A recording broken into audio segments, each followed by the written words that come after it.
Tolahem nyan bu pa 146 tu ma nyan bu yêu nang tàu ayen ma ngộ bu mong ma tàu ai de yi lo lak ayen chin kum ma aka wang de tàu lok lak hang shen mai bu shaki pa bu taman de Tolahem ma nyan bu nang ayen mai ngộ wan de yi lo lak yong a shu nang hayang ka wang a pa bu ayen i de new mukti shiwa lokwa hang shen mai bu okay yen me ngok wan de wailan na kawang mukti siwa bu kawang de yi lo laka yong shunang sa tai bu pai mong chang cha chu de chana menga jam sa kawang mukti siwa hem lo tai hau sa phong de ngau tam na hymn number 33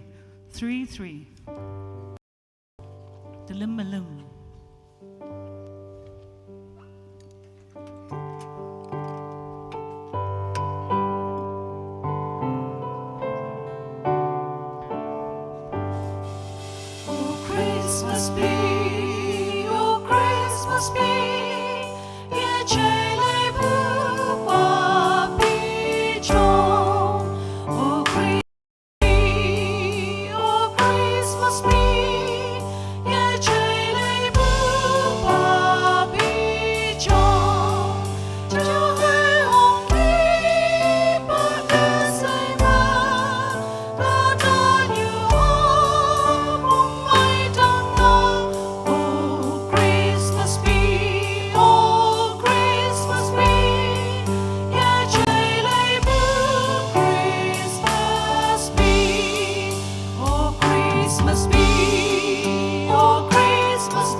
hymn number 30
28.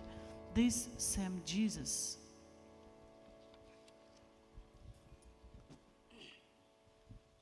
Hymn number 28.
Hymn number 26. Hymn number Tama Walk. Angels we have heard on high. Mulan jam siya yongan. Ilak ba kau magtisi ba ka?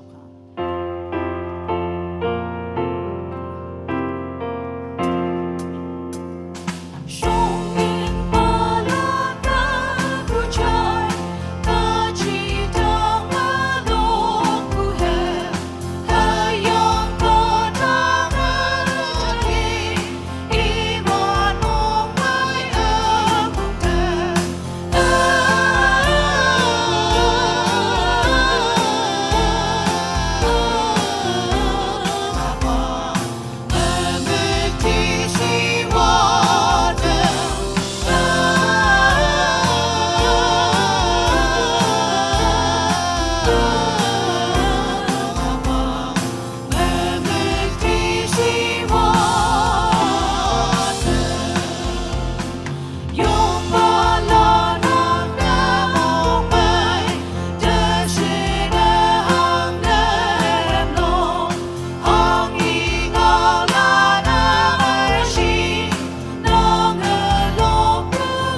kawang mikti siwa dama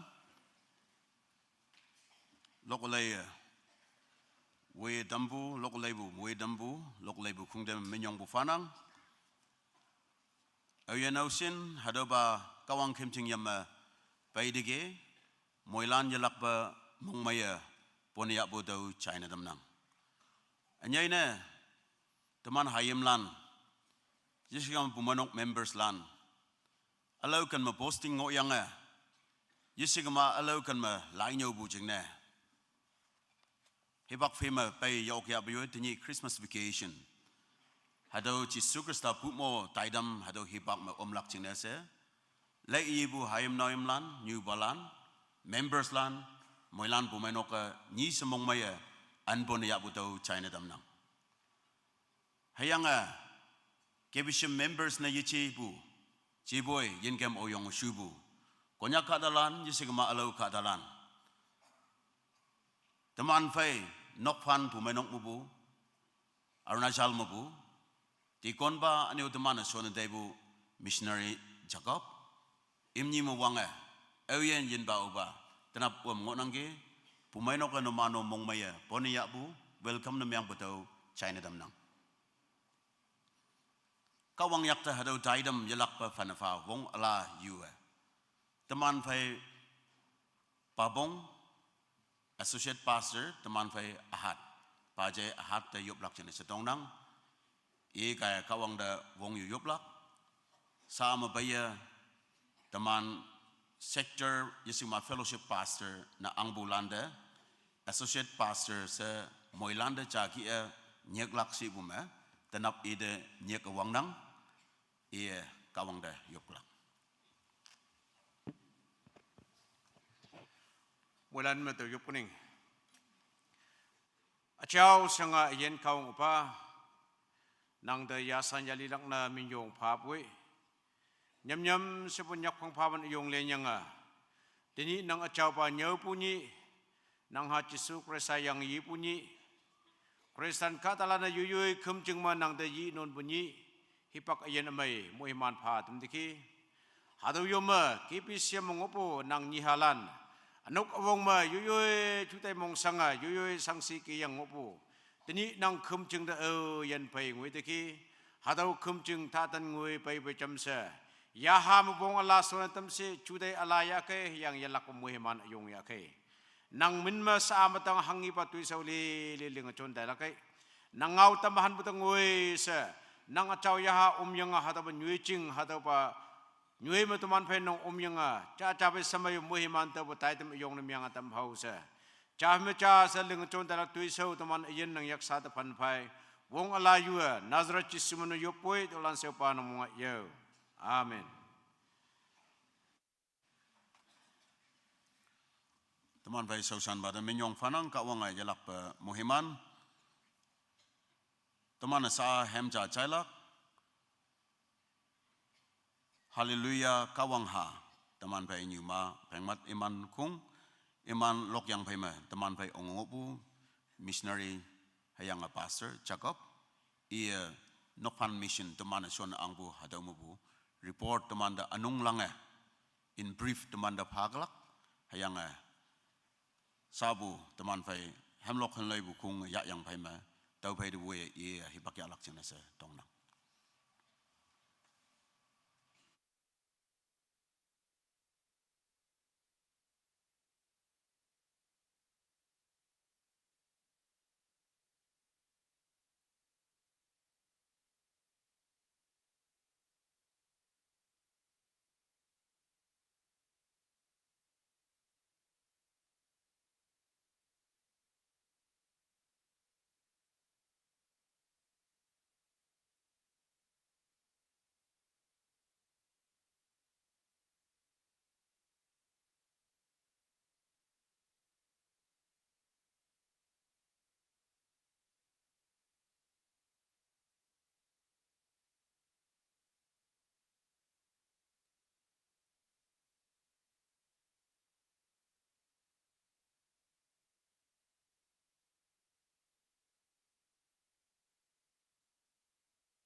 Sanyali Chemai ang papukala sa chinyi hay hipak o apay teki ano ma ao yan ngoya bay yoy ano lam nyo mapumong leptem Chemai ang papukala iya temanyan tamla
Wilan dan mai, awang na kawang da minyu panang, tawa wang simpa ang bu teman pai KBCM, mumai nam bu nyum pa, hayang sausan yu palan, hayang KBCM, lungmailan ma woye jembu Kristen amailan. Ada cakap semina, tawa longyang nyepu kata ngonang, tenyi KBCM. Minma under the KBCM, minma Arunachal Pradesh में नौपन area में pastor cum evangelist हाथों के तुलिंग हो yang wangpeng lim, teni ngoi na, tau kai में हाथों में limbu mang ngonang hayang boy, wongpong na mengbu, cahai ni हाथों के tau teman tuichong, ane saat teman yong ngopu, हाथों के ngonang sa हाथों hau tam lak hatau phai me aphai tikon baca ongo nang tumie kawang me ti siwa tam hatau ke kawang me ti siwa tam lak chine hatau ke ongbung nang tau khai masa tamane toma do Arunachal ka tong ma ane nokphan ma hangi teman tuli ngonang ane sa hangi pa situation hayang sa teman ka sawa hangi ngonang ke hatau de japai mchase light tai hau sa to ngau tam na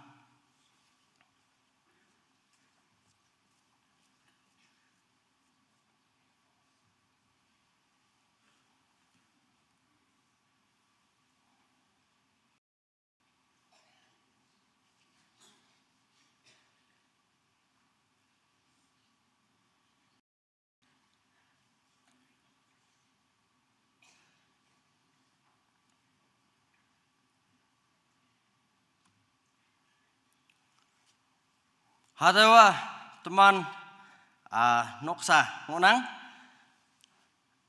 hayam suku cha to ke kawang moi man tu sa wong peng cha wong peng nying wilak china sa January likeng 12 ma hadaw ke wong peng nying wilak to khoi ma hadawa teman noksa to ki ngonang ke bi siam lan to mane nok phan ta talak chine tim ta pu hadaw ngonang sa teman tayang atau otong ko sebu atau nyucing de paibu nok pana mengonang ki setayang atau mana yong hangki pu nyui te pailang no sa atau kita ngoyang ke ayang boy atau ki ngopu nyui te to mana karya amai mang do yang katang de ong yang ke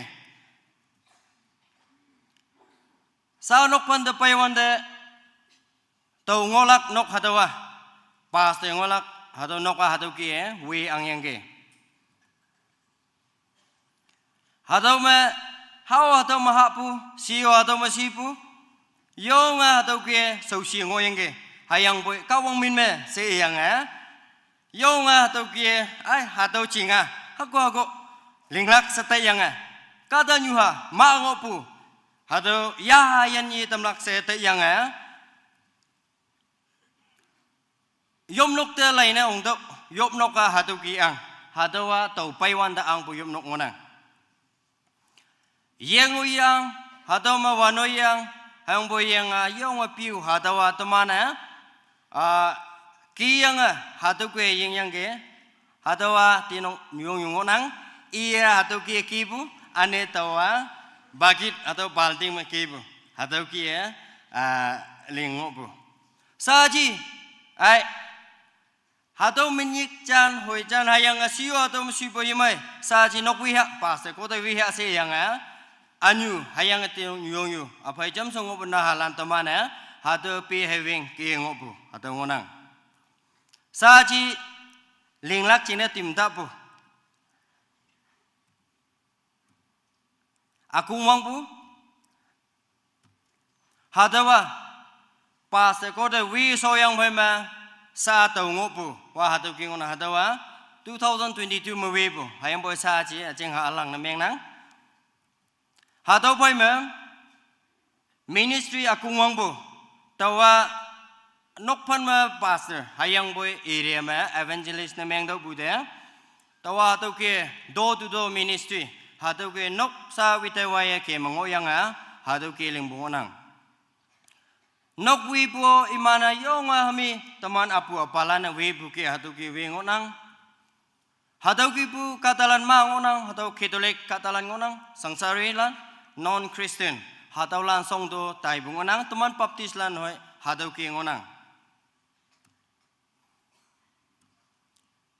hatawa yalam ri ko ma teman kebisiam atam lan nginang hayang boy yalam ri ma baptis ya pu se ibu hatawa teman pai alai iman noksa ngonang hatau ke mayong ngoyang ay alam rimo hatau noksa lana kawang yaengge hatau ki bulan ma ngonang Christmas hipang ma saji sao Christmas hipang painang tau kai ma teman hanggi yang mimi wai esi kama ni hemo hatau ki bupa ani iman chine yopai ki ma hatau ke aku mau tu bude sau emana yong expect ni menang tu kau ma ok pusin hatu ke kema yong nok satu withai wai hatu ke lingo nang kitulik na haja hatu kaya inyu ipanye kawang yasipu ayam boy baptis ni menglang kaya se iyang paisi bude emana cahai jate tu ke loy lo mangau ngoyang asa baptis amanya ayam boy yalak seba ingo nang ani atau club pakan atau kita non Christian atau teman non tribal atau lan tang tu atau kita mengonang Katolik lana teman non Christian aja teman aja se ibu jingna tahu atau iji se yang iman the Bible mepu yong mai pungau mai lain pu atau nyawa lain ngawan nangge se i tu pa atau wanju Bible ya yang iman the pa bungonang atau otongko cing atau bu atau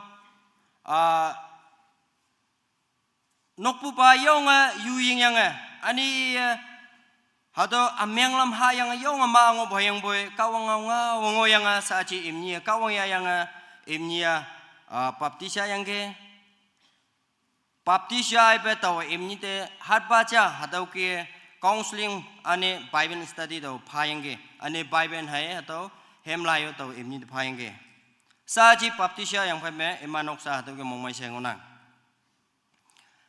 taw ngopu jingma nokpan ire ma pu atau nokpan matang nohoi cing peli atau ke tamongonang ani atau dokter atau nokpan ire me cing ma ngonang to kai ma atau teman atau ke ya ma he ke me ngonang kari lama yenang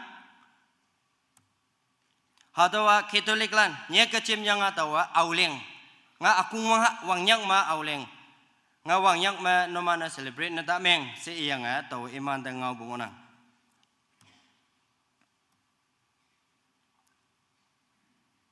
tawa teman mulana singnang missionary pa apa teman hatau kia yalam ri me chom sa chai cha de chamai pong hatau kia ke mayong onang teman phai missionary pa apa mansa hayang atau paselan no ya hatau kia teman chai cha de chamai pong ke mongonang Katolik lan iman Katolik participe iman ye ko manok pa hatau kia winang hayang po au pi teman payang kawang ngau ilakai iman yong maya hatau kia China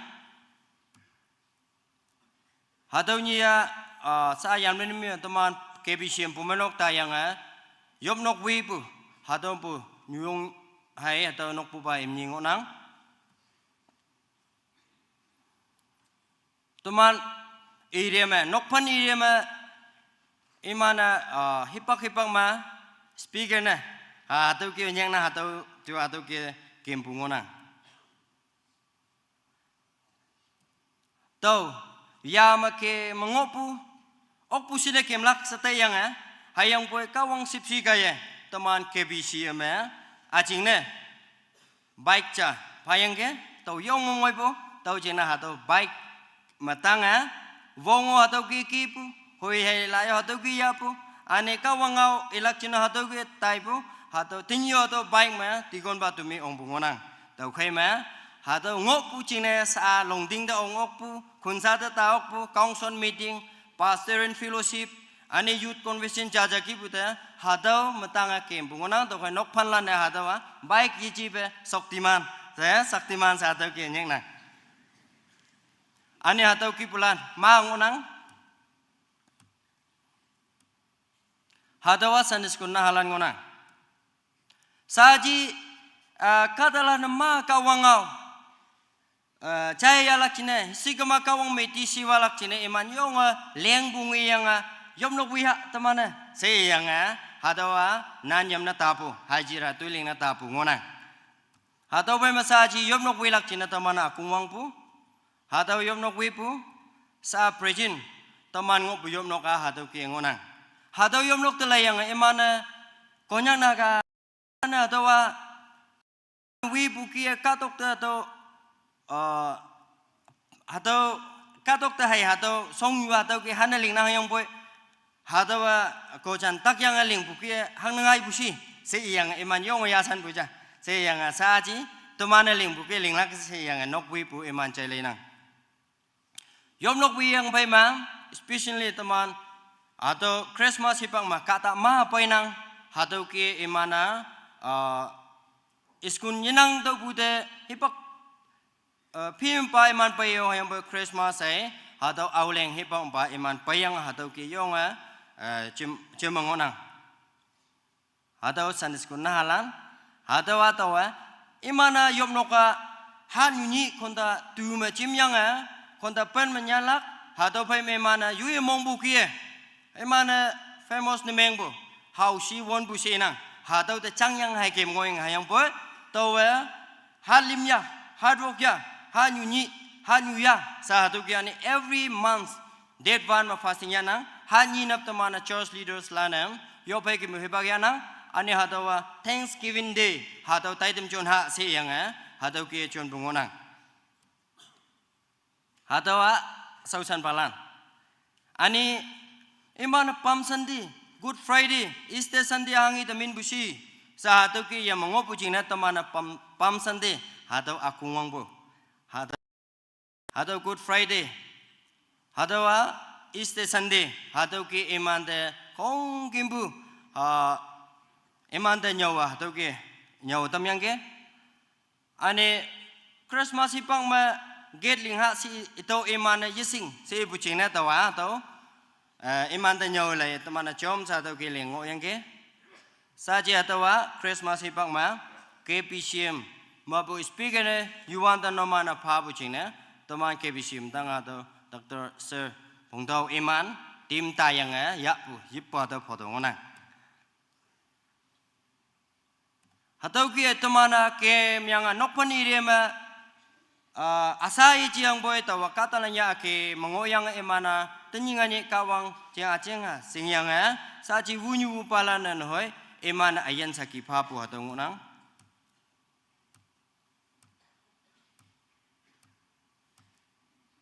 hatau ciri dibuk hatau imana singengin sai boy sing hatau ki angyang hayang boy hatau ki tawyang hayang boy tawa ciri dibuk hatau ya yang tambu hatau ngonang imana ka hampu matep hatau ki winang hatau ka o hamnang ki imana yang boy teman ki mai bayanang hatau ki tepo hatau ki winang nok wi po sa tong hatau ki ngonang ani imana auleng pua wang nyang ma hatau cha de yu phayang konda pen ma wang lak nam ning konda vok tongui se hatau ki midnight ma hatau ki yang opo yang boy taw iman phai ngau yang kongbra yang ang balan phai ngau yang ni ning temane program akungwang bungonang hatau ni imana kata temnya pucina taw iman da ngau yang ke saji hatau crown temana taitem chonwan hatau ki ngoyang yang pa hatau crown na sa win de sa yong mai ngonang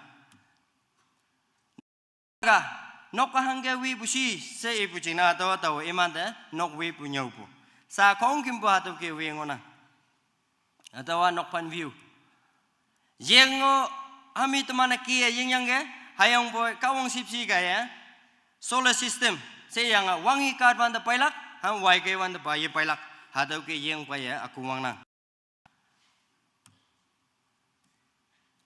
hatau women department now ya now silan yong lo kai lai lak chin na mong phanang tau chin ne ai sa chi temano hatau atang yi ko mongodo katalana nokwa hatau amai de kong kim bu tai nang tau kai ma yob nok hangke si tau imana yob nok temana hatau amai de hatau ki lingha si yang teman tai seng yang yob nok wi lak chin ne nok chin hambu hatau ngonang hatau pi akpu ane saat mana yob nok akung wang lak cing ne tui heinan ya ongpu hatau teman tui akung wang pu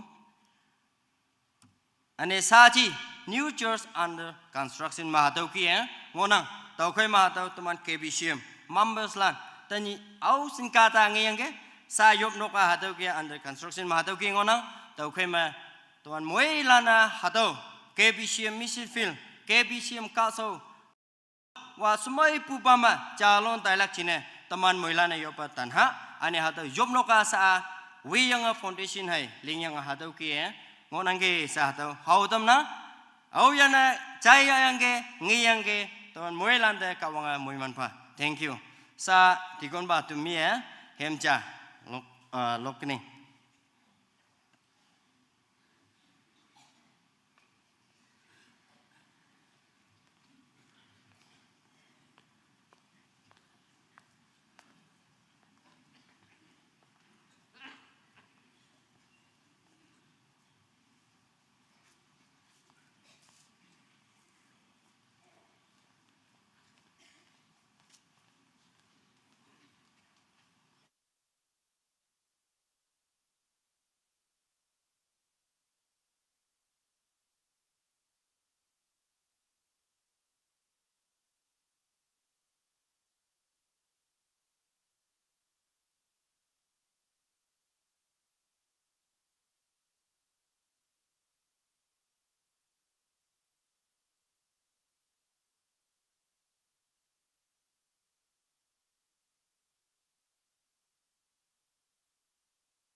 min yung bupanang sa tumia lok pua tàu wanju hem ngonang tàu khi mà tuman muilan ne singlak se mong hem tay nang sa tuman KBCM tayang phai ma tower pai degi wano pai degi yengo pai degi ane karilamo skunde ang banok te hado ki ya ang bo hado yetau bo hado payenge nok wi puo sa chi government phayang hado ki ya nok yong wi ngona tàu khi mà tàu pastor come evangelist sai ji pe mystery chingno hado ki meng nang imana tàu paywan te baya se nya ka ngopu yong boy te nyinga ni pa sing yang imana pastor sa hado ki nyang nang ayong boy sa to ngoi se pastor pastor evangelist hayang mystery hado ki hayang boy tàu free mystery sa hado ki tuman kong kim bu nok wi pi mo similen pia sai ma hado ki lengo na tàu khi mà tuman pumai nok ching ne ire ching ne yelak pa yo pum cham keu se hado yelak pa ngau tem nang thank you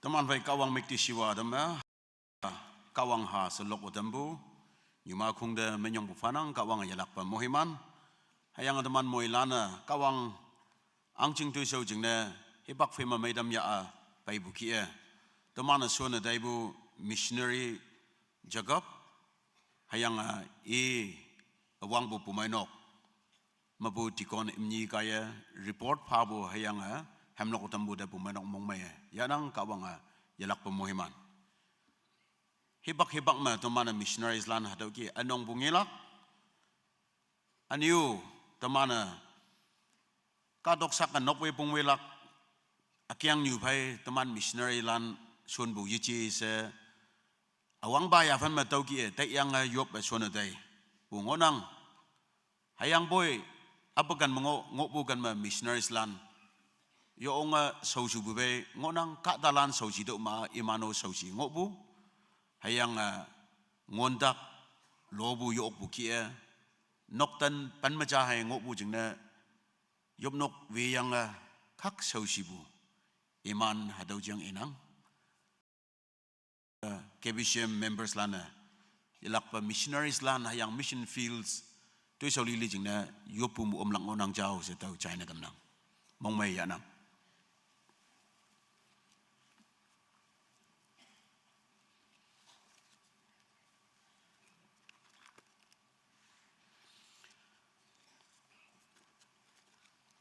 Sado mana kawang de tobu ya baibu tauba nam no ya baye yupu hipak yalak hadau soma kawang ngau mengok bukia kadong mengai bu panfong ali cia alek cia kong kembua yongwan pacing taulan yongwan pacing na acau ma ngonang panfong dokter aniu monglong hat mong ma hayang tinyi oyan ya baidege mong ma ya pona ya nang kawang ajalak pa yoi ya fan fai shu moi manglak taman fai tikon lan kaya hadau ya paya nam nolak china hibak ebnang hymn number 385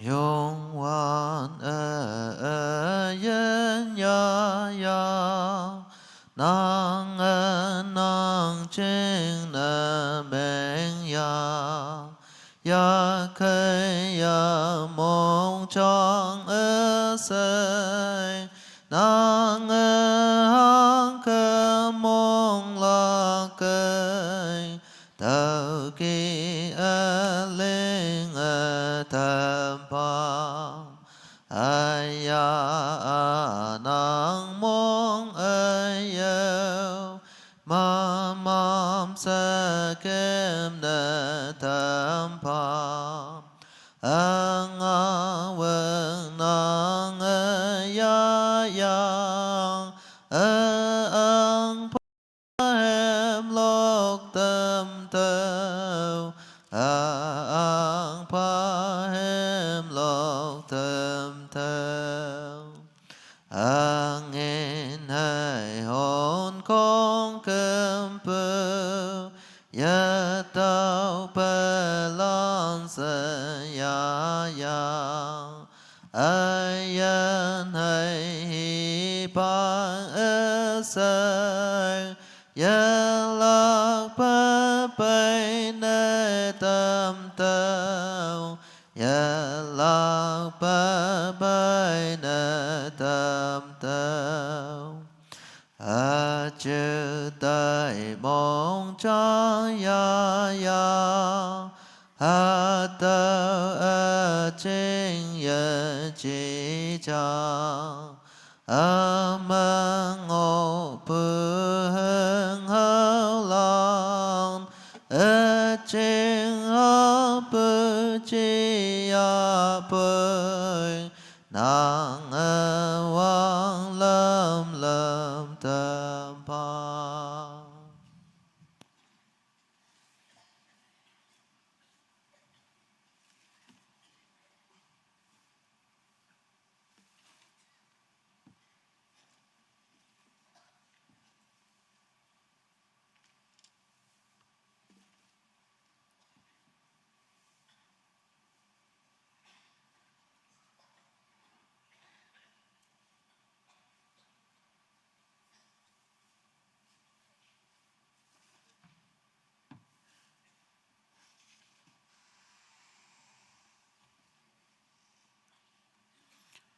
Temana kawang la pabu tobu yelak pa kawang yak te simadama hayang abu manok so ching manam no dawanda anyai wang ngoi bu fai jon oklak ching na hayang atobu ka dalanda kawang bu moi man yu dama taman fai nam nobu ti konlan iman demu yoblak ching setong na.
Amen.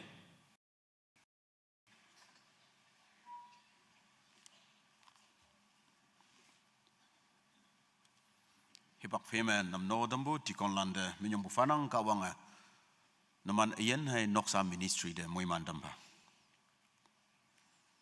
Takaden balancing na sa yuplak anyo dama lai mabu pa yung unang hadaw ngamuk lancing no yuplak hayang bo isa aji.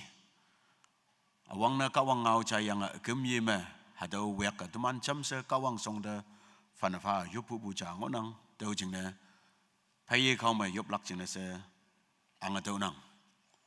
Sa domana yelak pa hemja chaiha kawang mikti siwa dam teman bay jahinau man bay iman akung de hem nok lak jing na hibak ebna.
Krista na may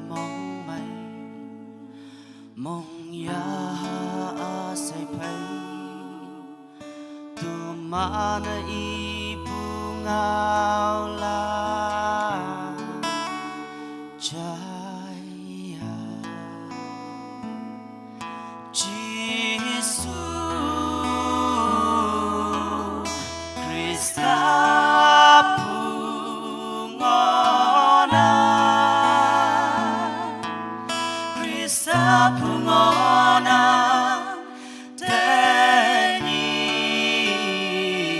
pungona Krista may mong yaha say pay sa akamyen ang mo'y mong may Krista hataw ching na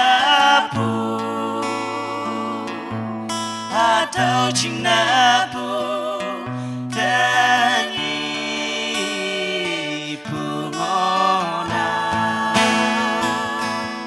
Krista na may mong yaha say pay sa nang lilag tatanya ching may Jesus Krista yan na po yalag ching na po Tani pungona Tani Jesu bayangona asay mong may daw iya mong may puya apay Jehovah menyong tao Jehovah menyong tao Krista na may mong yaha say pay Tumana ibungaw la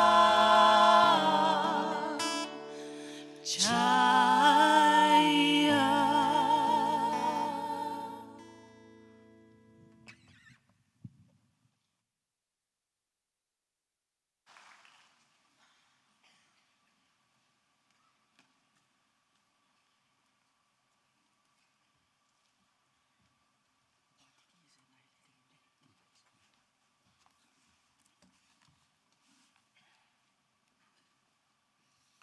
Kawang mikdisiwa dama, hemlok le dambu, teman bayi jeno manbai imana kungde minyong bufanang kawang ajalak pa, namana yentu isoda muhimansi.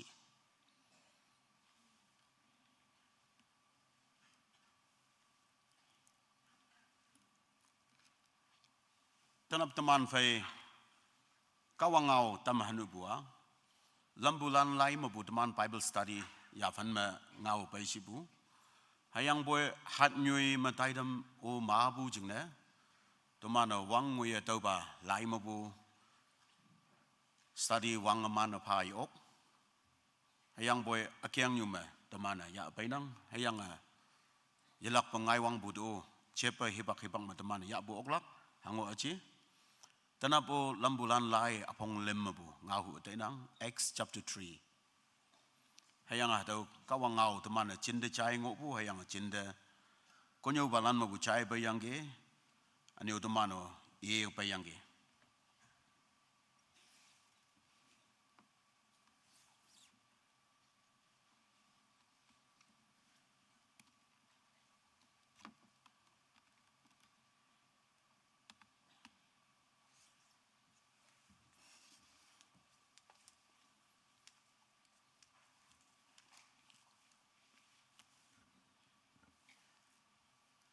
Teman jam se elak Acts chapter 3 verses 1 to 10. 10 verses. Hadau elak Hado iyang pay maa hebak lawe yang ngau abo hangu aji. Kawang ngau ibu ngonang hayang kawang ngau tu mana mong do ungkuma. Hado wang bunam yang nang moy mana yang lang. Hayang nok ma tanap tia nganap tia hayang tanap mong da Bible ji ibu Bible lan ngok kuma tu manjing na moy mana yang lak. Lambulan Acts chapter 3 lambulan apong lim aling chamu bu pan ngoye to mana cham se hadau ke e da ha cha ni lim ni cha anpong limba ji yopu hibang ma Peter hayang John kimjing da ong hawan da putnap memu ya fai da ngopu ka da cha kimjing da ong balan mapu ha yulak jingne semai buba tadan sa nyekpu kimjing tadan songme iman nyi cai e voi paya ang ia Peter hayang John ni kimjing da ong na ngopu ngia ngin yu hawan da Peter wa John fai e da tingkak lai e tuman da lai pa hayang iman mapu alam cha tauklak sa monga ia iman ngau caya yapoba lay. Hayang boy Peter wa tawa ngin may hayang hon yenang. Hayang boy ama hangi ngo hataw nang da ya faning. Nazareth mapu Jisu Krista menme kemdo. Hayang ia yoy yakcha ye jonyang yong na tam.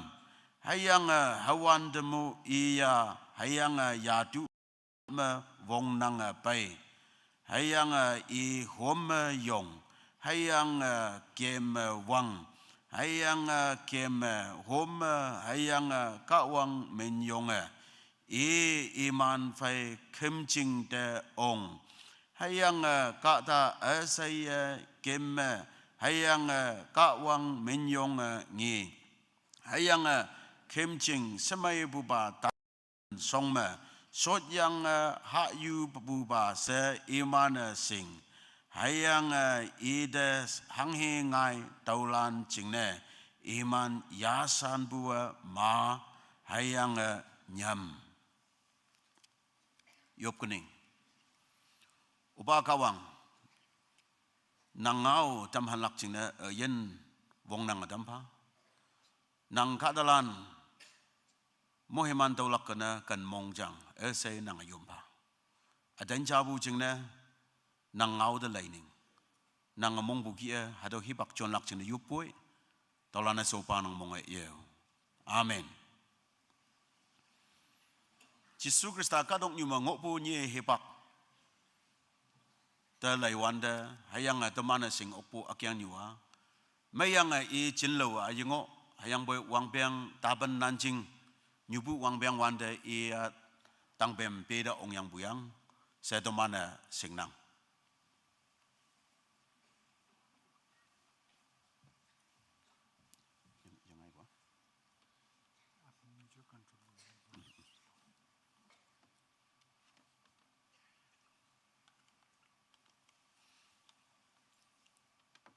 hayang book of Acts lambulan lai Pumanok ngai bu calon bu hayang tanap teman ibu hadawa edi 30 paimu bu ngonang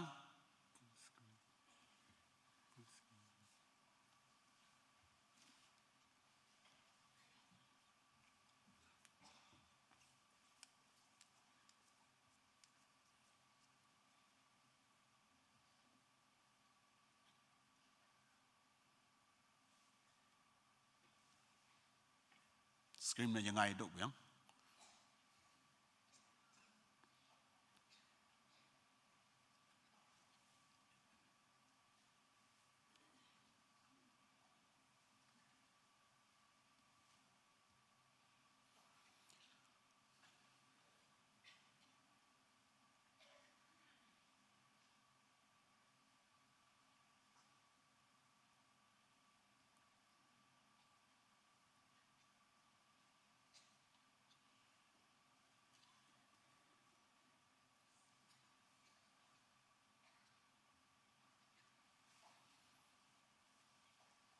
Tenapu lambulan apong lem aling camu pandang ngoi bumong de laiwanda akyang nyume tenap teman vai tam hanu bua lenga yebu tebu hingho the restoration or the gift of restoration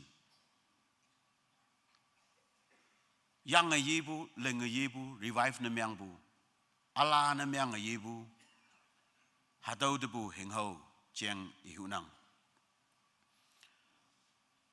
hayanga hadau laida domana laiwanda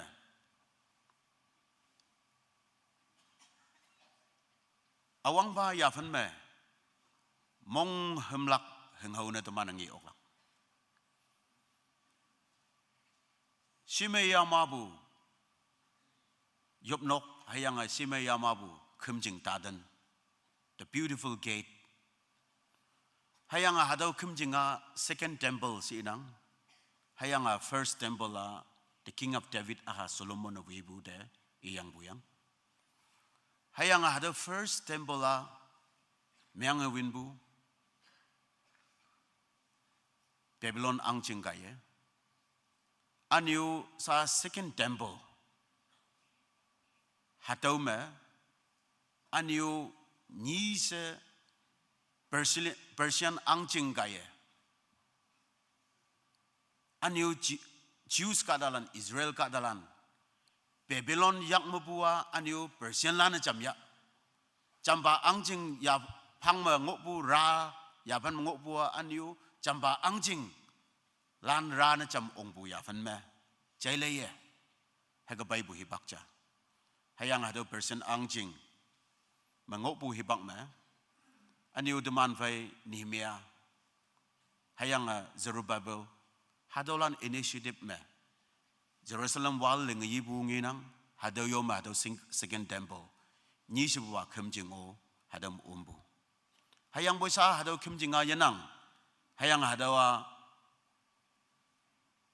temple mount say menyang onang hayang Jerusalem data dumana holy city de ibu ni myang kama Wailing wall siang wall ayong ngiglak hayang hadaw Wailing wall teman yup noksen tau bu hadaw wall lan sengok bukan me Doris lan Judy lan lam bu bayang yup pu yepan bengonang hayang yup pu prayer points kong kemudian hadaw menyana bay buki kadong nyuli lim bu ya bayang hadaw nyucing me yup yang tau nang kawang chan galaksa ating lakpo ayong pai tau kama hada Wailing wall amai mabu foundation mai ba yemyang ba ngi tau ge aniu hakango nang numano ngi yang ngoklak hayang bo atok ma sa ji teman ibu temple la khemjinga yanang myang de ngonang hayang boy hatau kan ma khemjing shimaya mabu ngobu khemjing ma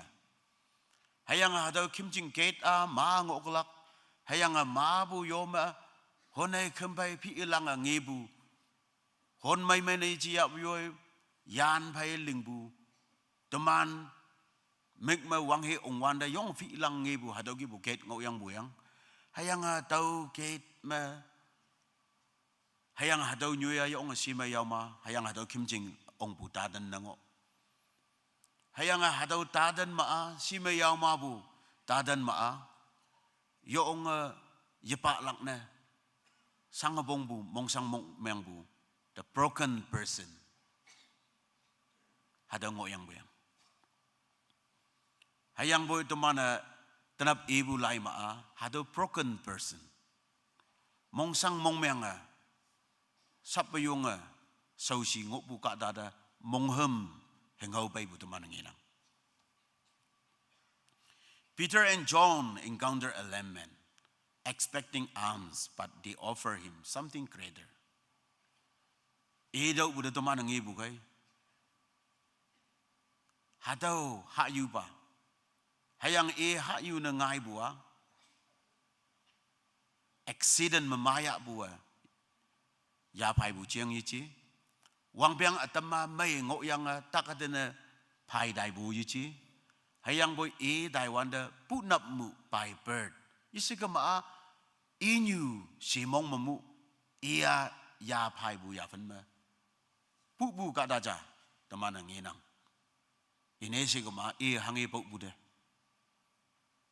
hangi pin bude bu nam mu si kema inyu si mong mu si kema hadau ya phai ba hadau mong sang mong myang bu ba the broken person in front of this beautiful gate magnificent building or temple hayang boy sap yung mong sang mong myang bu koko myang bu ka da ja hadau ma nginang hayang hadau ka da mong sang mong myang bu cha hayang boy mong sang mong myang bu ya phai bu dau sa na chi hayang boy hang tu yeling dok bu de ma anu sing inu anang tau kai mai ya phai bu ka da sao chi but the poor person kada adam de chambu yinang gama pha bu yinang bu ne yang gama ma hang yo halak yinang hadau ki bu situation jam hayang nying de kem bai bu yi chi bu ne teman nginang kada adam ya apa yang jing ne halak ka dalan men dau pha bu dau men ha ya ne si yang ya apa ibu ne ang nang hayang hadau ya fan ma ngok bu ka da ja alam ja tui nan bu landa chama bong lak jing ne se temana donations mong long ma chama bong nang hayang hadau mong long tui ling bu ka halan jing ne tui nan bu ka da lan jing ne below poverty line lan jing ne ai tinyi nganya temana wong nang jang atau chai nang hayang boy yunyang nyang de sakai okpu yunyang nyang de nanyang ya dau okpu ya bai ba kem lak ya ok twiling ni ya ok dau lai dau anu pok bu nu yengi lak na nyu si mu ya ka ya bai de pu ne si wanda hadau ka da ha yu na ngai nang hayang ha yu bu tau ka ma mong sang mong myang bu akyang nyu ma ya bai bu jing ne kem ma yok bu jing ne ha ka hang na pu ya bu dawa se anu bai sulak na khum jing ba hai tichen si mai ya ma pi ilang hayang bu ayan dam dai do tichen kok ko myang nu saka hadau ya phen bu yok lak na hayang bu ya tau kan ma shot yang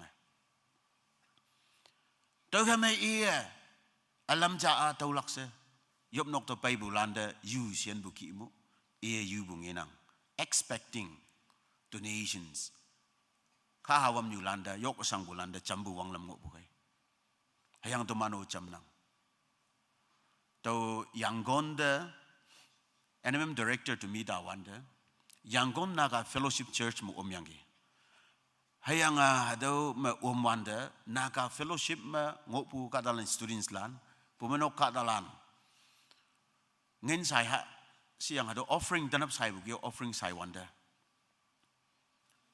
alam ja jing ne sai hado da pa so aniu niyom ba ja aniu cham aniu mission jing ne sai ha si hado mission jing ne pa so aniu tamana sai cha de leinang hayang sai hado sak ngo nang hayang ba hado yup nok welak jing ne se construction jing sai ha si aniu hado jing ne sai so panfong mong hado daits sai ha si hado daits o daits ne sai to kai ma hado wa yu het ne sai yang ge jam sai len yang so hado ang win to yu bui bak ya aniu mission jing ne sai ha sa ba si aniu mission jing ne jam sai dai yang aniu to ba pha so ang yop nok construction jing ne sai ha si yop yang bai ma anu yop nok construction jing ne jam sai jam bai awang ne hagi bu ngiyang ga da yo onga mok aniu iman ngin hangsin de asing por mangin hadau ki akhaw ya bai bu hangi su ya bai su bu ya fan ma haga ton don pa hadau ki offering phalak si kama tamana jama phalak jing ne tem yang bai bu hadau ngo si bu de lim sai so bu yang ma sa tai bu hayang boy anu peli sebab jam sailak na jam yop yang sailak jeng na say wonder now for the poor and the needy halak yalak yenang bu kahalan jeng na yok isang bulan jeng na tuinan balan jeng na nok yenang bulan jeng na ya bai balan mikmo balan naban balan jeng na hadaulan jeng na tamano offering baha anu jam sai pai tanap hadau ya pai ba Christian ka dalan miang bu ka dalan offering ma pa bu yoma offering cha heki yok isang bulan jing na pa nang pa bu wang lam nguk bu ating lak bu pai tau jing na ha yu balan da iman condition situation de lai yang teman moilan yak ep bu hadau ki bu offering expect na miang si bu yang hayang boy hadau ya pai ba I expect na miang bu tok tu bu dau bu yang hayang hadawa healing mai dam bu ba ayong wow tau jing na mong hem lak hingau ayong tau bu iya halak chiang hang na I ya pai da ya tu jiling ok pu jing na tawa ka dalan mo bu ha yu gum hang ya halak kai se halak jing na hay yu bu se hengin yu si bu da jambong bu yu si bu da hayang boy hadau ma Peter hayang John ni created thing siyong bu ba pa hayang hangi si in the name of Jesus Christ Jisu Krista man ma mai dambu payang ge tanap tuman adam do kawanga nang alam ja tak yang apa ya lainyan ngo nang bai alam ni tak yang ada mapai ngo nang bai hayang ida yopu adam ngo nang bai hayang boy tau adeng lak nang singbu kawang hayang tau dokter hadau ya pai ba hingau ayong monghem ayong tau buki to mana tau gelakse no mana tau gelakse adeng lak nang alau mabu yiche hayang boy Jisu Krista mabu at Christmas we celebrate the greatest gift Jesus who came not to give temporary relief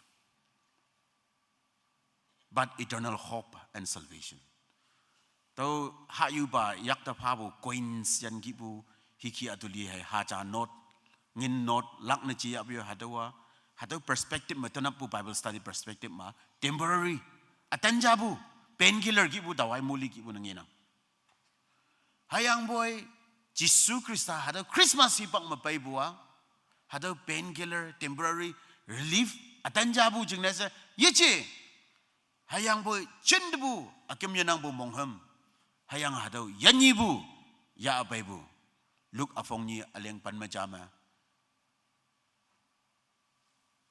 Jisu Krista pu ngonang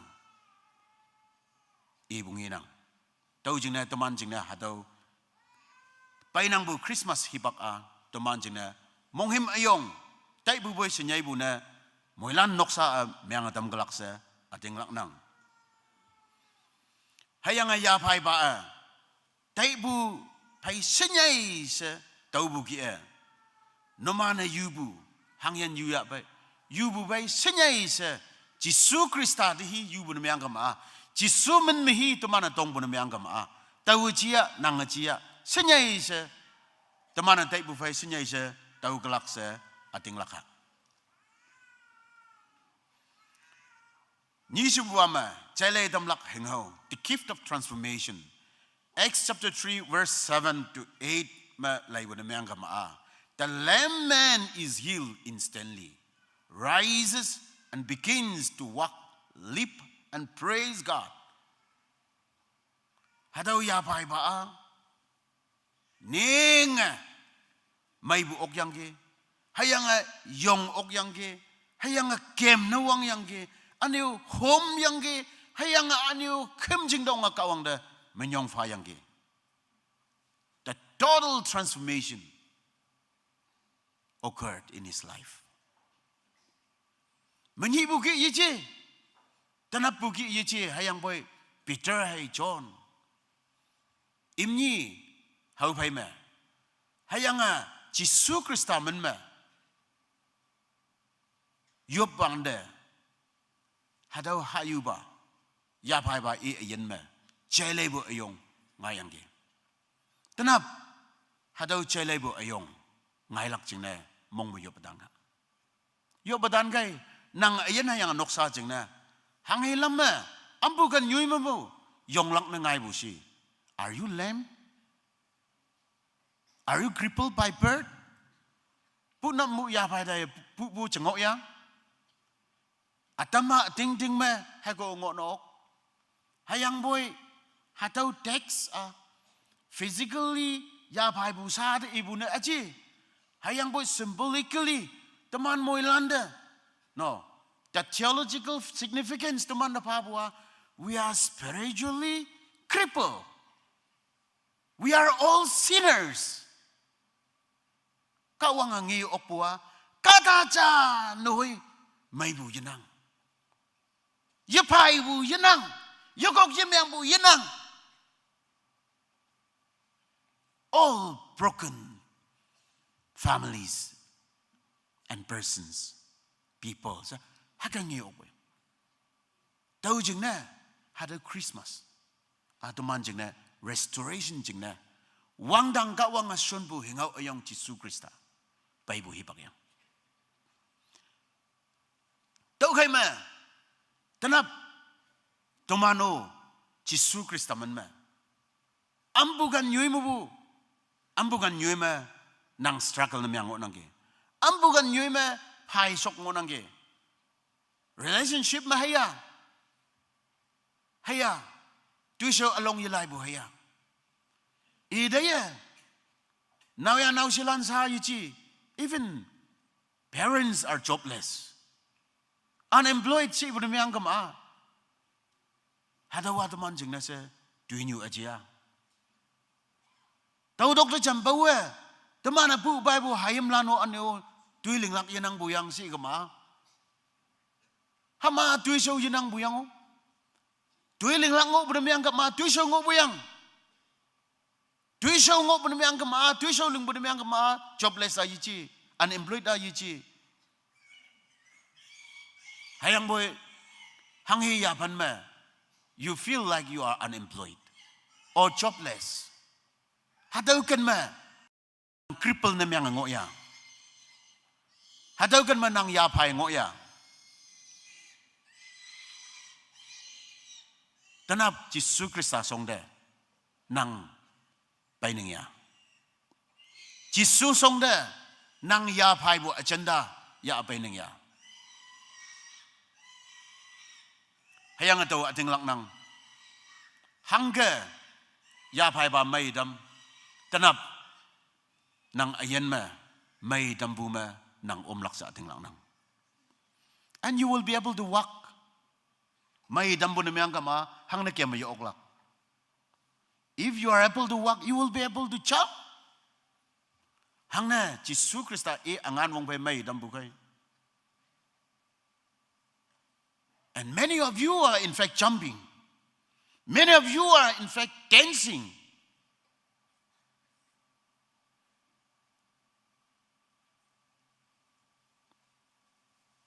Praise God. This lame man not only jump and dance, but he praised God. Kum jing da ong yang kawang da mikti siwa dambu. Dawa ding lak nang. Ma bu. Hong li mong may bu. Ke mayong ok bu jing ne. Mong may lak bu yichi hayang ba ke bisiam lana. Kum jing da ong bulan. Kawang da minyong pa bulan. Kawang sing bulan. Hayang sao kada Adam. Nang ke may biok. Yong ayok. Home yo pun miyang kama. Kawang song de bagay. Hayang kawang nang de yong na tampalak. Ya du de niang wong bay si nang da doctor. Look kaya ni. Hangila ambukan mai ya du de wong bay yang. Hayang hadaw ya pai ba yong na ok. e chuan na yong na dam ating me kem na wang aniu kem ma dai aniu home aniu yalak home hadaw nginang tau jing hada transformation tenyi bu Christmas bainang bu Christmas teman moi lan jing na tinok usana achui ha cha hung ngo nang bu but can my family go beyond that star ya yi khao ma yop bu kim bu yi khao ma ating lak bu yi khao ma nok sa ma star cha hung bu phai anyai tai ok pu miang kam a hayang ambu gan nyoi tau kan ma transformation ya ok pu miang kam a hado Christmas cham loi mai bu chai lei dam bu hengau the gift of transformation Acts book of Acts mangok bu hadawa to man jing na o ada ngai bu miang lak tau kan ma Christmas is a reminder that Jesus Christ came to transform lives, bringing spiritual healing to a broken world.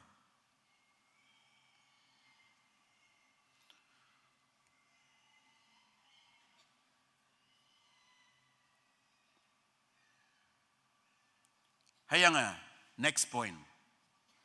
Mong may lak hengau, the gift of joy. Acts 9 to 10. Mong may lak hengau. Hadaw ya pai ba hanga mong may ba ida yong yo ok ma mong yamay lak kema jam yo ok to ma mong yamay lak hom jam yo ok to ma mong yamay lak hayang boy ayan jing na pu nam mu jaman ling bu tui kong kem bu jama ling o iloi sa mong may hayanga kim jing de la ye hom lok la ye taman ki ngi wanda ka dalan ma bu yasan hadau ka da kim jing dadan ma hibak fi ma ha yu so dong bu ka da ye chia hang ne hadau ka da nyu bu wang beng 40 nanjing nango tau ga me iya tau na pai shot bu ka da achi hayang wang biang 40 nanjing yikiem bu kada kem bu dai do hangsin mong mai lak hayang iman moi lansing hadau kada da yasan nyali ngai bu yang se hangi ngai bu si se lai wonder Peter hayang John i bai ngau yong John na chingi hayang Peter hayang John hadau kada da lay silver or gold honai kum amayanang Peter ibwa hayang boy I give you what I have tau pala kai hayang tau pa boy amahangingo hayang Peter hayang John imni mahangingo yabe si wonder imni ibwa hayang po Peter ibwa in the name of Jesus of Nazareth you walk Nazareth mabu Jesu Krista men me nang kemdo wow hayang ka dalan hadaw ka nin wang ngai bu hadaw Peter ling bunat dai John ling bunat dai imni de admire na myang imni de attention pa hayang atanapu 11 verse 14 15 dawn myang at the end Peter hadaw event hadaw hibang ma ka dalan yasan mengiyang hadaw opportunity yang konyaw yang hadaw yasan nyali bonoman hangi di yasan busi hadaw yasan bua tau kai jija John kai o jija to me min mayang ma to me ling buyang ma tadai to me the dalai but look at Jesus whom you have crucified auhi no mana kubalai balan yang lakaya Jesu Kristus lana dam laksi si wanda balot bahi Jesu Kristus lana dam laksa mong mahagatai bahang ye bau busing bujing na pang nyuhau ha mong galak yang masih do anu pang nyuha ba anu nyong galai tabua tau ba ku balai ba bahi lan ba si hayang Jesu tang pem taklak ya panengai hayang hadau jihudilan imana Jisu reject namang hayang tahu ba taklak kanda point dia Bible jene tang pema tak kadui hadau no mana duibu hadau Jisu Krista au hiba yang yi hayang ani wang daong hadau wang daong bunang penlan iman ngi hayang ani wang be ni ti jabang wei wei jom je dengani ani Holy Spirit ya ajau you hayang hadau ni iman apostles lano ya ajau mayang ngok bu hiba hayang adau hibang ma awang ba miracles to perform by the apostles hadawa ya pai ba 40 years about punamu hakangok bu kada maidam hayang adau maidam wanda kada lana attention na hadau konyo ba ida pa wanda ai haka ajibu they have redirected the direction towards Jesus. Let us redirect. This Christmas, activities, everything we do towards Jesus. Teman moi lancing ne, hengau ada, kadong ni the Bible, kawang apabo hadau, Jisu Krista, hadau ngonang. Tahu kama Christmas brings joy to the world, as declared by the angels to the shepherds. Niom balanda declare me ang adambu kaya hadau Christmas. Kaya kadong nyo damong may paidam nang. Hayang boy, like that lemon, if we don't experience a kind of healing, a kind of touch, how will we feel the joy? When we don't feel the joy and happiness, how will we share to others? Hadau Christmas ma ay hada mong may damhando. Hongli mong may buham loka. Kadalan ese kadok nyuda hada bunga may damhan lak iwanda. Awang baya fa man ninok noksama. Tinok noksama hadau mong may inang bunamiyang gamaa. Manya bunamiyang gamaa experience mandaw bunamiyang gamaa. Tumana share na miyang lak kana yanang. Tumana damhan lak kana yanang. Tahu kaya ma awang na hadau Jisu Krista tumana yaha. Tuman jing na sa hingau ayong ingo nang. Hayang tumana ya bu na miyang gama. Kawang mabu mohiman fay teman moy lana lingayebu hibak amay na tau ba Christmas ang olak. Hayang hadau Christmas hibak a gift of restoration. Lingayebu hingau ayong na. Teman moy lana hingau jama siyong bu jenga pay yang panang bukai wrapped hayang hadau unwrap na miyang wanda unpack na miyang wanda you will find the restoration in all the aspects of your life.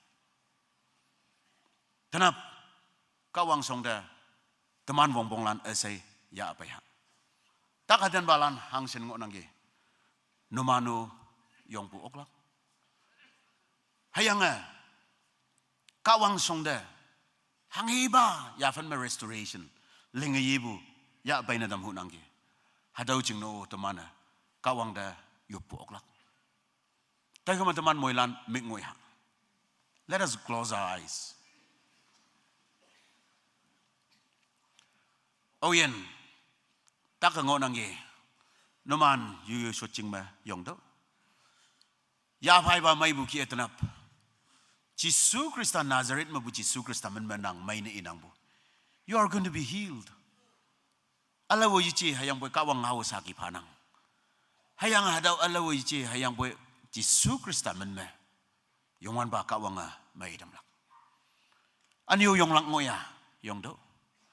Aniyo nang ayen me breakthrough. Deliver na miyang lagwongbong.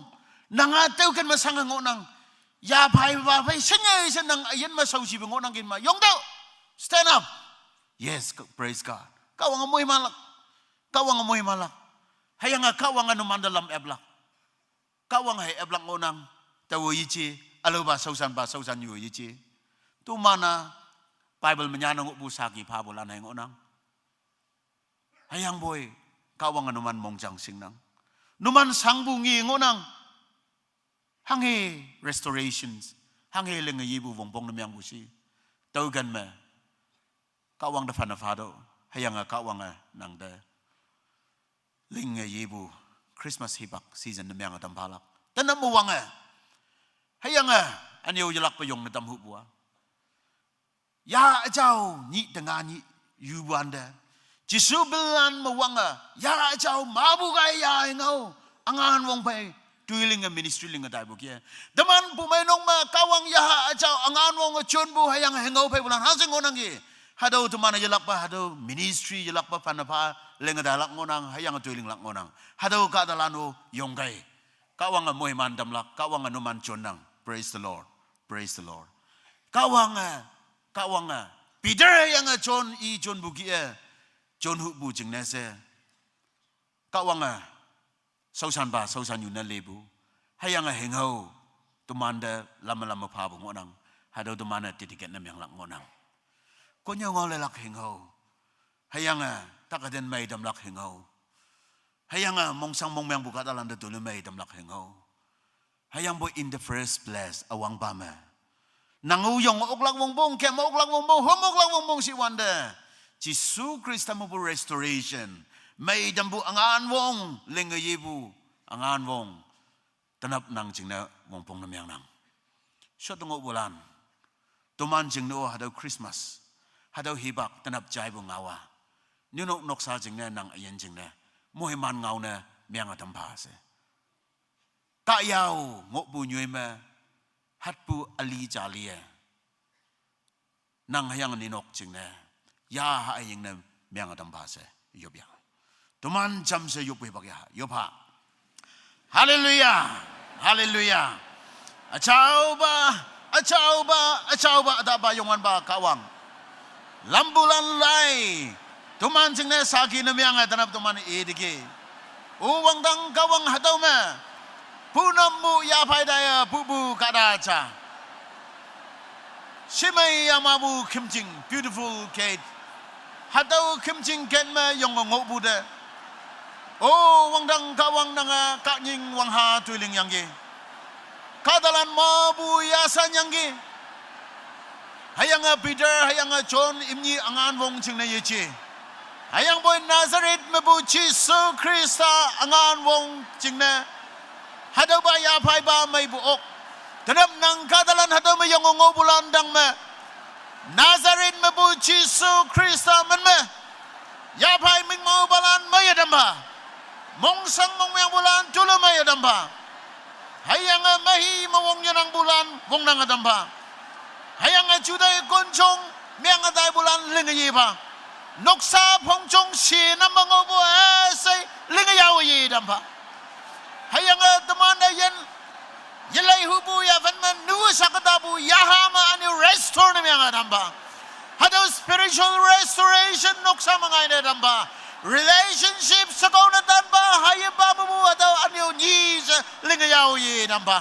O wangdang kawang ambugan madaman pay sa kong obusi. Ambugan madaman magpingay sa bayong obusi. Ambugan madaman mong suy ang obusi. Nang nyilan mong suy bukan na kawang nang bong niyuba. Hayangan Nazareth mabu Jisu Krista man ma nang sausan ba tawoy ibuhay. Tanap Nazareth Jisu Krista man ma nang kadalan mga butang may daw. Nang kadalan sangay pong butulo may adamba. Nang kadalan da lamye po Nazareth Jisu Krista man ma lamye pa damba. Nang kadalan da muhiman soko damba. Hayangan nang muhiman adambu ya hingaw angan wong sinagawang nang minyong buhay. Hada ba pumainong manang migti siwa tamlak sinesa tumana chonlak sinda. O wangdang gawang hadaw yahawan luang hayang hingaw mana tadamba. Hallelujah wangdang gawang nang songda bainang. Hayang hadaw Christmas hibak. Hayang tumansing nesa mong may buhibak. Hayang ba ating ba mong may tumana yadaw ba. Tumana ay hadaw kunyaw lang na yamay. Ay hatsing na yopatam lang na yamay. Ay hatsing nesa pungaw amay tamhan lang na yangi. Tau kay mat awang ba ya fama nang nilan tanap pay bulan. Say ating ba ma Jisu Krista nang bay hobu gaya mong may tau na damba. Hayang awang dang kawang nang songda ya abay buhay. O wang dang kawang. Hada ma anyay takasang balan. Nokpang pamying hayang yinay pang may iman ching na Nazareth Jisu Krista ma takpu may damdo. O wang dang kawang yalak pumu hakia. Minyana bay mabungo nang saha iyom hayang yongkai imanu wangdang kawang nang may dampa habwang hayang anyo sangbong iman kongkimpu hayang hada mamenyan baibu mango nang wangdang kawang yikim hayang boy nang sausan ba tawa sagi namyang Nazareth Chiso Kristaman ma tawa chona dam nang hayang Nazareth Chiso Kristaman ma iman mabutak maido nang kadalan sagi namyang nang da yopwe upakawang tanam domana nang ngau chayang ge hadaw ngau ting ba kayaw nyui me hat pun namyang dampa se nang menyong fan fayup nang tolana sopa nang monga yeu amen kawang moy manlak shot kay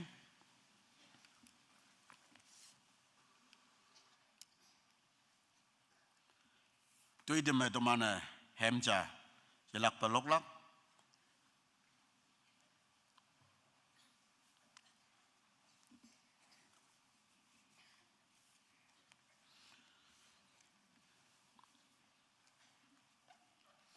Timabor ko hima ma doman ngo upayang ki yang timabor ko hima ma bulana Christmas ngoi gama yoi nyubu pumanok hayang headquarter yamme mondi yenang hayang mon ma ngo bulan aniu Christmas ngoi gama aniu chingde ye kim ben myang gama aniu domana mondaw na aniu kyang to nangai nang Hibak cah kapayang ge, hayang boy tinyi ngani ya, timabor bulano monde jiji, mon mu aniu timak koima bulano monde ayi. Yoi nyume Christmas mo deba pumanok me sem sengo dai bungai nang. Tau jingna alau tu so wongpong part pabu yeno. Hayang boy nang ngo bu pumanok. Christmas ada memolak sunang. Tigonlan pumanok sucing kaya. Hanggamaya Christmas nam nolak se siang awang nang, au siang solak ke ngaulan palak, hayang boy yop betan ke, hayang teman moilan Christmas ngolak kacau, Christmas molak kacau, China dam nang, hayang emay huya, adam noksa, tenyi ngani mongde, aniu yi dalak na ngok boy, nang nyubu cingsau hayang nang pumai nokte, KBCM mapu, Yesus Kristus mo salam, ya daya o setau, China dam nang, tui teman hem lungdat 38. Tau ba loklak chingna moilan yong kai hem number 38 hado lok yang pai ma toman cham se yu pui bak ya solak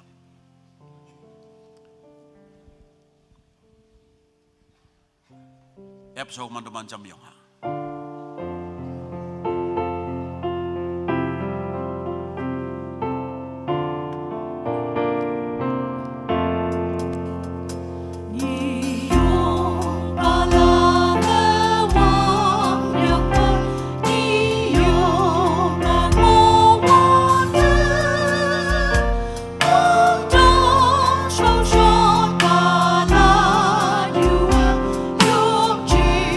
Wang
ne jam se yop ba tui soha haleluya wang dang chao ba da ba yung wan ba kawang teman pemlum de yang akung de kawang nang yelak pa mui mana dampa nang de yop kemlak ching ne nang kadalan hadaba kemching khakma chimpung nang hayang ning nei bulan hayang yetai hu bulan yop nok ta pai yok kawang nang mong kama imando nyi cha ba hado simai yamabo kemching de pai lak ching ne kawang nang hibak amai abadam shi hayang iman ko kamyang sangabong ngono ok hayang kadong nyu sangsi tu dah ngono ok ya hama mayang ngono ok hayang bo iman tai bu bai sunyai sebu kawang nang yasan yali kanyin wang ha iman yen melenggelak iman hadabat yasan yali simai yamabo kemching de pai wande iman duman bai cham se yop kembu kaya hemlok hemmai bu kaya kawang nang ngau chai bu kaya iman yen ma transformation chale bu ayong taulang ngonang tau kema nang kadalan de sipsi hoba yang nang kemching de yam pai lak ching de